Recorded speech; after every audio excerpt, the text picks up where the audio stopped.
பார்த்தீங்கன்னு சொன்னா தேசம் ஒரு பக்கம், இவங்களுடைய ஆட்சி வரணும்.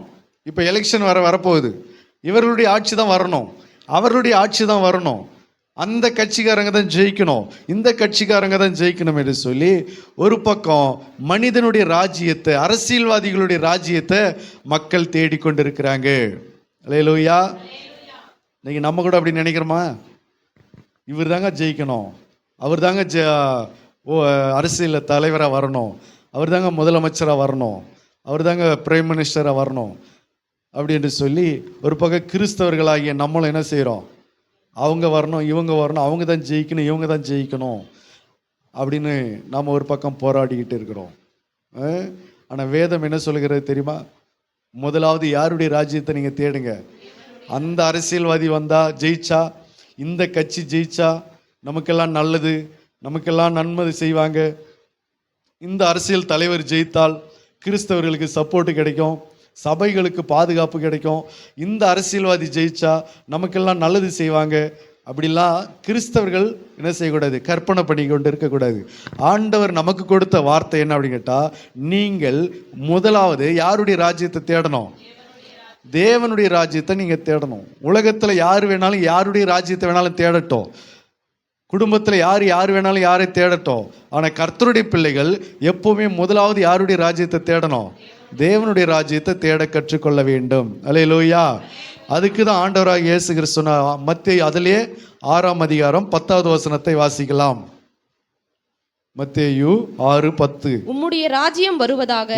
பரமண்டல ஜெபத்தில் நமக்கு ஆண்டவர் சொல்லி கொடுத்த ஒரு காரியம், ரகசியம் என்ன அப்படின்னு கேட்டா, நீங்கள் ஜெபிக்கிற போது நீங்கள் என்ன சொல்லி ஜெபிக்கணும்னா, உம்முடைய ராஜ்யம் வருவதாக, உம்முடைய சித்தம் பரமண்டலத்திலே செய்யப்படுகிறது போல, பரமண்டலத்திலே செய்யப்படுகிறது போல பூமியிலும் செய்யப்படுவதாக. இப்படிதான் நமக்கு சொல்லி கொடுத்தாரு. அப்போ ஆண்டவர் ஜெபத்தில் எப்படி சொல்லி கொடுக்கிறாரா? நீங்க யாருடைய ராஜ்யம் வரணும்னு சொல்லி நீங்க ஜெபிக்கணுமா? உம்முடைய ராஜ்யம் வருவதாக, தேவனுடைய ராஜ்யம் வருவதாக. நீங்க கிறிஸ்தவர்கள் நிறைய பேர் யாருடைய ராஜ்யம் வரணும்னு எதிர்பார்க்குறாங்கன்னா, யாரோ ஒரு அரசியல் தலைவர் ஜெயிச்சு அவங்க ராஜ்யம் வரணும், அவங்க ஆட்சி வரணும், அவங்க ஆட்சியில் வரணும்னு சொல்லி, அவங்க ஆட்சியில் வந்தால் தான் நமக்கெல்லாம் பாதுகாப்பு கிடைக்கும், நமக்கெல்லாம் நல்லது நடக்கும், நமக்கெல்லாம் ஒரு விமோச்சனம் கிடைக்கணும் என்று சொல்லி கிறிஸ்தவர்கள், மற்றவர்கள் செய்கிறது தப்பு இல்லை, அவங்க அது அறியாமல் செய்கிறாங்க. ஆனால் கிறிஸ்தவர்கள் முதற்கொண்டு இன்னைக்கு என்ன செய்கிறாங்க? அரசியல் தலைவர்கள் இன்னார் வரணும், இன்னார் வரக்கூடாது அப்படின்னு சொல்லி போராடி கொண்டு இருக்கிறாங்க.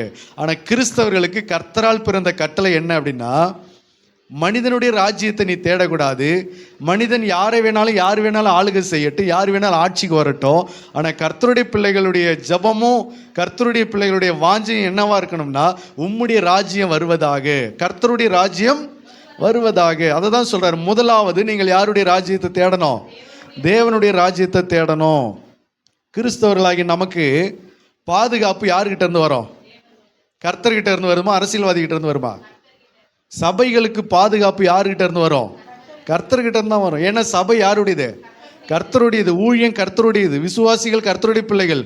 அப்போ இவர்களுக்கு எல்லாரும் இந்த உலகத்தில் பாதுகாப்பு வரணும்னு சொன்னா கர்த்தர் தான் தரணும். கர்த்தர் தான் நம்மளை பாதுகாக்கணும், கர்த்தர் தான் நம்மளை அரவணைக்கணும்.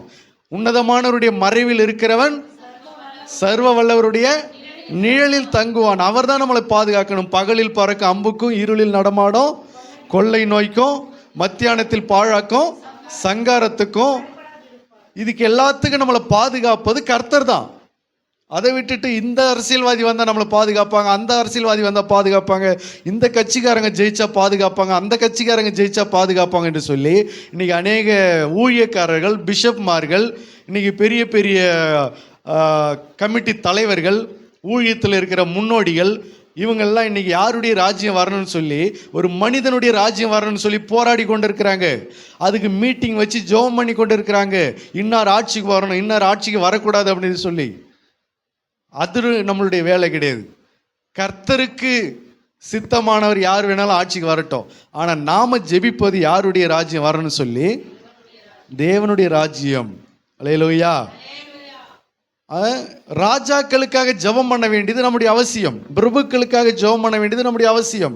அது நமக்கு தேவன் சொல்லி கொடுத்த காரியங்கள். அதிகாரிகளுக்கு ஜெபம் பண்ண வேண்டியது நம்முடைய காரியம். ஆனால் நமக்கு பிடிச்சவங்க இன்னார் வந்தால் நமக்கு பாதுகாப்பு கிடைக்கும், இன்னார் வந்தால் நமக்கு பாதுகாப்பு இருக்காது என்று சொல்லி ஒரு மனிதனுடைய ராஜ்யத்தை அண்டி தேடி அதில் நம்ம பிழைத்து கொள்ளலாம் என்று சொல்லி நம்ம என்ன செய்யக்கூடாது, இருக்கக்கூடாது.